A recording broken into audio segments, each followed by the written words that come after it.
إن شاء الله. وأوصيك إن شاء الله بعد ما تاخذ عروستك للبيت بتصلي ركعتين سن الزواج، وبعدين بتصلي 8 ركعات قيام الليل.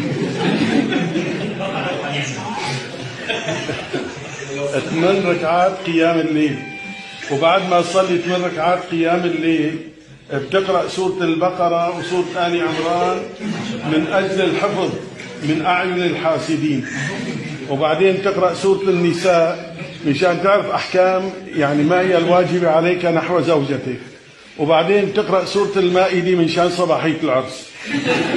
بيصير وقت التهجد بتصلي 12 ركعة من التهجد، وبتنزل على صلاة الفجر في جماعة وبتنوي الصيام.